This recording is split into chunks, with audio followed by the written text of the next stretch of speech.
Assalamualaikum warahmatullahi wabarakatuh. Perkenalkan, nama saya Idha Siti Nur Aisyah dari kelas 11 MIPA 3 dengan nomor absen 19. Di sini saya bersekolah di SMA Negeri 7 Depok dengan guru biologi Ibu Sinta Dewi Sekarwati, SPD MT.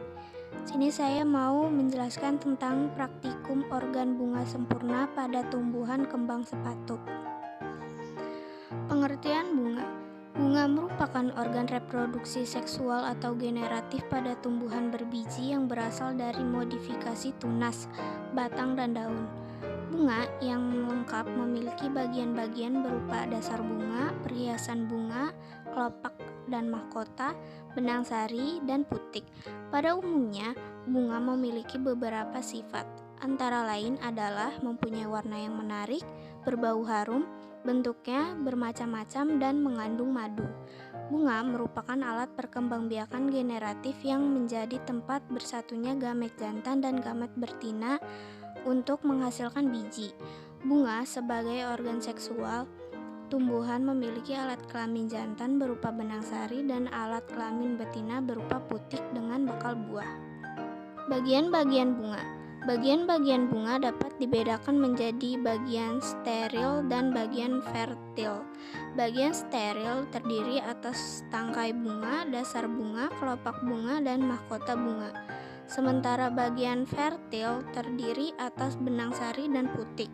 Berikut gambar beserta bagian-bagian bunga. A. Merupakan tangkai bunga. Tangkai bunga merupakan cabang batang yang langsung mendukung bunga. Yang B. Dasar bunga merupakan ujung tangkai bunga sebagai tempat bertumpunya bagian-bagian bunga yang lain. Yang C. Kelopak bunga atau calyx merupakan perhiasan bunga yang letaknya paling luar dan berfungsi melindungi bunga saat masih kuncup. Kelopak bunga biasanya berwarna hijau, meskipun ada juga kelopak yang berwarna-warni. Kelopak bunga tersusun dari beberapa daun kelopak sepala. D. Mahkota bunga merupakan perhiasan bunga yang tampak paling mencolok karena warna-warni dan ukurannya besar. Fungsi mahkota bunga adalah untuk menarik perhatian serangga agar menghisap madu sekaligus membantu penyerbukan. Mahkota bunga tersusun dari beberapa daun mahkota petala. Yang E. Benang sari atau stamen merupakan alat kelamin jantan pada bunga. Benang sari terdiri atas kepala sari dan tangkai sari. Pada kepala sari terdapat ruangan serbuk sari, mikrosporangium, yang biasanya berjumlah 4 buah. Di dalam ruang serbuk sari terdapat sel-sel induk yang nantinya mengalami pembelahan meiosis membentuk serbuk sari mikrospora. Yang F. Putik adalah alat kelamin betina pada bunga.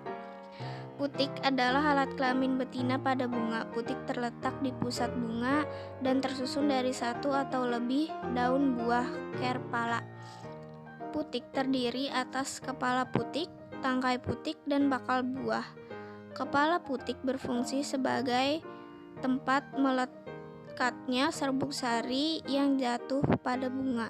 Yang G. Tangkai putik berfungsi menghubungkan kepala putik dengan bakal buah.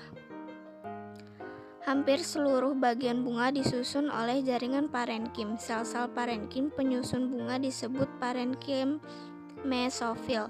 Mesofil terletak di antara epidermis atas dan epidermis bawah.